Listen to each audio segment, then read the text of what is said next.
തിരുവചന പദസാരം തിരുവചന പദസാരം തിരുവചന പദസാരം തിരുവചന പദസാരം.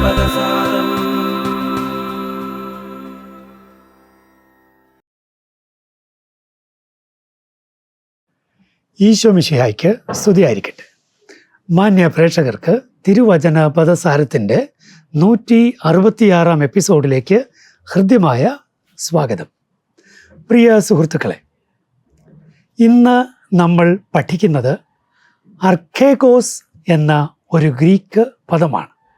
അർക്കേഗോസ് എന്താണ്? അർക്കേഗോസ് 2 പദങ്ങൾ ചേർന്നതാണ്. അർക്കേ എന്നാൽ തുടക്കം അല്ലെങ്കിൽ ആദ്യം.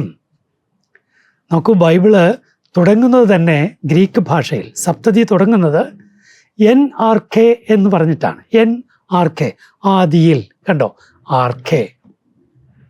ഈ ആർക്കെ പ്രയോഗം നമുക്ക് സുപരിചിതമാണ് കേട്ടോ. നമ്മൾ കേട്ട പദങ്ങളുണ്ട്. ആർച്ച് ബിഷപ്പ് അല്ലേ? Arch bishop. എന്താ ആർച്ച് ബിഷപ്പ്? ഒരു ലൊക്കാലിറ്റിയിൽ പല ബിഷപ്പ്മാരുണ്ട്, പക്ഷെ ആ ബിഷപ്പ്മാരിൽ ഒന്നാമനാണ്. അതുകൊണ്ടാണ് ആർച്ച് ബിഷപ്പ് എന്ന് പറയുന്നത്. ആർക്കെ ഗ്രീക്ക് വാക്കിൽ നിന്ന് തന്നെയാണ് വരുന്നത്. നമുക്ക് മറ്റൊരു പദം നമുക്കറിയാം, ആർക്കിടൈപ്പ്. ആർക്കിടൈപ്പ് ആർക്കിടൈപ്പ് എന്ന് വെച്ചാൽ ആദിരൂപം. വേറൊന്നുണ്ട്, അർക്കായിക്. നമ്മൾ പ്രയോഗിക്കുന്ന പദമാണ് അർക്കായിക് ലാംഗ്വേജ്. പഴമയുള്ള, ആദ്യമുള്ള ഭാഷ, ആദിഭാഷ, അർക്കായിക്, വളരെ പഴക്കമുള്ള എന്നൊക്കെ അർത്ഥം വരുന്നു. അപ്പോൾ അർക്കേ എന്നുള്ള പദത്തിൻ്റെ അർത്ഥം നമുക്ക് മനസ്സിലായി. ഇനി ആഗോ. ആഗോ എന്ന് വെച്ചാൽ നയിക്കുക. ആഗോ, ഞാൻ നയിക്കുന്നു. അപ്പോൾ ആർക്കെഗോസ്. ആർക്കെഗോസ് എന്ന് വെച്ചാൽ മുന്നിൽ നയിക്കുന്നയാൾ. അപ്പോൾ അർക്കെഗോസ് എന്ന ഗ്രീക്ക് പദത്തിന് 2 അർത്ഥതലങ്ങൾ വരാം. ഒന്ന്, നയിക്കുന്നയാൾ, ലീഡർ എന്നോ പ്രിൻസ് എന്നോ അതുപോലെ റൂളർ എന്നോ ഒക്കെ വിളിക്കാം. ഇനി മറ്റൊരു സാധ്യതയുണ്ട്. എന്താ അത്? തുടങ്ങിയ ആൾ, സ്ഥാപകൻ എന്ന് നമ്മൾ പറയില്ലേ, ഒറിജിനേറ്റർ, ഫൗണ്ടർ. കണ്ടോ? അപ്പോൾ 2 അർത്ഥ സാധ്യതകൾ ഉള്ള പദമാണ് അർക്കെഗോസ്. നമ്മൾ പുതിയ നിയമത്തിൽ 4 ഈ അർക്കെഗോസ് കാണുന്നുണ്ട്. ഒന്നാമത്തേത് അപ്പസ്തോല പ്രവർത്തനം 3-ാം അധ്യായം 15-ാം വാക്യത്തിലാണ്. സുന്ദരമായൊരു പ്രയോഗമാണത്. അർക്കെഗോസ് തെസ് സോയേസ്, ജീവൻ്റെ നാഥൻ. ഏതാ പശ്ചാത്തലം? പത്രോസും യോഹന്നാനും കൂടി ജെറുസലം ദേവാലയത്തിലേക്ക് പോകുന്നു പ്രാർത്ഥനയ്ക്കായിട്ട്. 9-ാം മണിക്കൂറിലെ പ്രാർത്ഥനയ്ക്കായിട്ട് പോവുക. അവിടെ സുന്ദര കവാടത്തിലിരുന്ന് യാചിച്ചുകൊണ്ടിരുന്ന ഭിക്ഷക്കാരൻ, മുടന്തനായ മനുഷ്യൻ, അയാൾക്ക് അവരുടെ പ്രാർത്ഥനയിലൂടെ സൗഖ്യം ലഭിക്കുന്നു. ആ സൗഖ്യത്തോടുകൂടി ജനക്കൂട്ടമെല്ലാം ഓടിക്കൂടി. ഇയാള് മുടന്തൻ, അവിടെ നിന്ന് ഭിക്ഷ യാചിച്ചിരുന്ന ആളിപ്പോൾ സുഖപ്പെട്ടിരിക്കുന്നു. ഈ മനുഷ്യരാണത് ചെയ്തത്. അങ്ങനെ ഒത്തിരി പേര് ഒന്നിച്ചു കൂടിയ സമയത്ത് പത്രോസ് എഴുന്നേറ്റു നിന്ന് ആ ഇസ്രായേൽ ജനത്തോട് പ്രസംഗിച്ചു. അവിടെ അദ്ദേഹം പറഞ്ഞത് ഇങ്ങനെയാണ്. അദ്ദേഹം പറഞ്ഞു, പരിശുദ്ധനും നീതിമാനുമായ അവനെ നിങ്ങൾ നിരാകരിച്ചു. ആരെ? യേശുക്രിസ്തുവിനെ. പകരം ഒരു കൊലപാതകിയെ വിട്ടുകിട്ടാൻ അപേക്ഷിച്ചു. ജീവൻ്റെ നാഥനെ നിങ്ങൾ വധിച്ചു. എന്നാൽ ദൈവം അവനെ മരിച്ചവരിൽ നിന്ന് ഉയിർപ്പിച്ചു. ഞങ്ങൾ അതിന് സാക്ഷികളാണ്. ഈ പ്രഭാഷണത്തിലെ ആ പ്രയോഗമാണ് നമ്മൾ കാണുന്നത്. അർക്കെഗോസ് തെസ് സോയേസ്, ജീവൻ്റെ നാഥൻ. എന്തായിരിക്കാം ജീവൻ്റെ നാഥൻ എന്ന് യേശുക്രിസ്തുവിനെ സൂചിപ്പിക്കാനായി അർക്കെഗോസ് തെസ് സോയേസ് ഉപയോഗിക്കുമ്പോൾ എന്താണ് അതിൻ്റെ അർത്ഥം? ഒന്ന്, ജീവനിലേക്ക് നയിക്കുന്നവൻ. അപ്പോൾ ജീവനിലേക്ക് നയിക്കുന്നവനെ നിങ്ങൾ വധിച്ചു. സത്യത്തിൽ നിങ്ങളെയും അവനാണ് ജീവനിലേക്ക് നയിക്കുന്നത് എന്നൊരർത്ഥം അവിടെയുണ്ട്.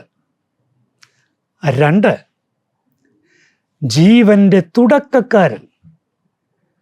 ഈ ഭൂമിയിൽ അല്ലെങ്കിൽ ഈ പ്രപഞ്ചത്തിൽ സർവചരാചരങ്ങൾക്കും ജീവൻ നൽകിയവൻ അവനാണ്.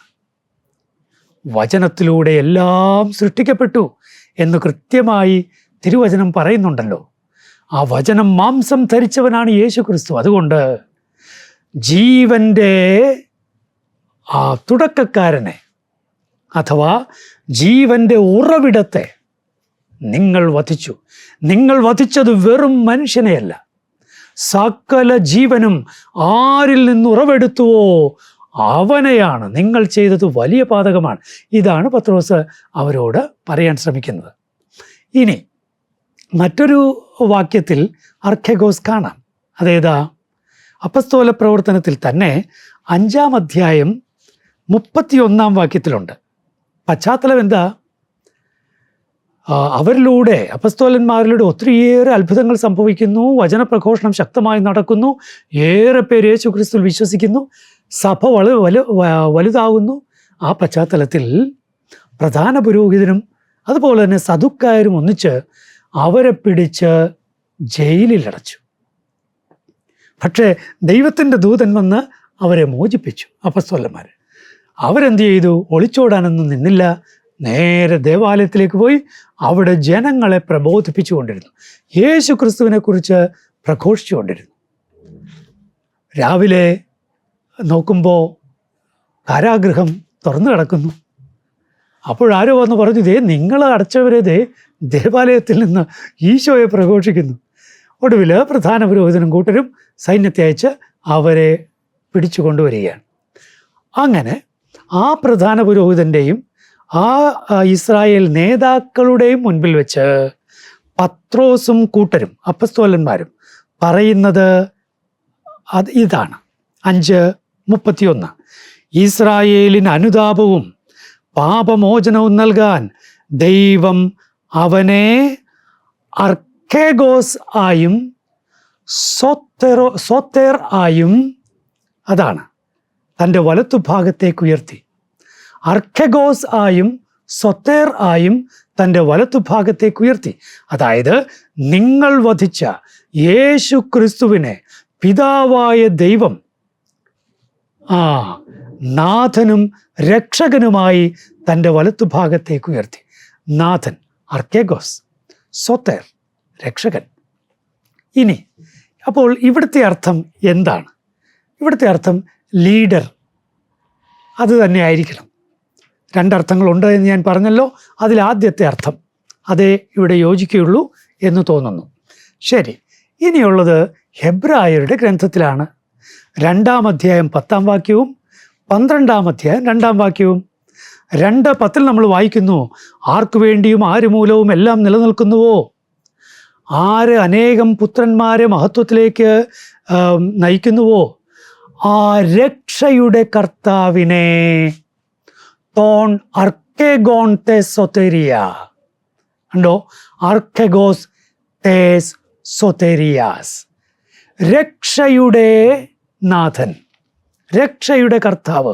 പ്രിയപ്പെട്ടവരെ, ഇവിടെ രക്ഷയുടെ കർത്താവ് എന്ന് വെച്ചാൽ രക്ഷ നൽകുന്നവൻ എന്ന്, അല്ലെങ്കിൽ രക്ഷയുടെ സ്രോതസ് എന്ന്. അതായത് നമ്മൾ പറഞ്ഞ 2 അർത്ഥങ്ങളിൽ 2-ാമത്തെ അർത്ഥത്തിനാണ് ഇവിടെ പ്രസക്തി ഉള്ളത്. രക്ഷയുടെ കർത്താവ് അർഖെഗോസ് തെസ് സൊത്തേരിയാസ്. ഇനി ഹെബ്രായർ 12:2 നമ്മൾ വായിക്കുന്നു, നമ്മുടെ വിശ്വാസത്തിൻ്റെ നാഥനും അർഖെഗോസ് തെസ് പിസ്തയോസ്. അർഖെഗോസ് തെസ് പിസ്തയോസ്, വിശ്വാസത്തിൻ്റെ നാഥൻ. ഇവിടെയും വിശ്വാസം, യഥാർത്ഥ വിശ്വാസത്തിലേക്ക് നമ്മളെ നയിച്ചവനാരോ അവൻ, അഥവാ വിശ്വാസത്തിൻ്റെ ഉറവിടമാരോ അവൻ. വിശ്വാസത്തിൻ്റെ നാഥനും നമ്മെ പൂർണ്ണതയിലെത്തിക്കുന്നവനുമായ യേശുവിനെ മുന്നിൽ കണ്ടു വേണം നാം ഓടാൻ. അവൻ തനിക്കുണ്ടായിരുന്ന സന്തോഷം ഉപേക്ഷിച്ച് അവമാനം വകവയ്ക്കാതെ കുരിശ് ക്ഷമയോട് സ്വീകരിച്ചു. ദൈവസിംഹാസനത്തിൻ്റെ വലത്തുഭാഗത്ത് അവരോധിക്കപ്പെടുകയും ചെയ്തു. പ്രിയപ്പെട്ടവരെ, അർക്കെഗോസ് എന്ന ആ ഒരു ഗ്രീക്ക് പദം പുതിയ നിയമത്തിൽ 4 പ്രത്യക്ഷപ്പെടുന്നത് അതിൻ്റെ വ്യത്യസ്ത അർത്ഥതലങ്ങളോടുകൂടി നമ്മൾ കാണുകയായിരുന്നു. നമ്മുടെ അർക്കെഗോസ് ആണ് കർത്താവായ യേശു ക്രിസ്തു.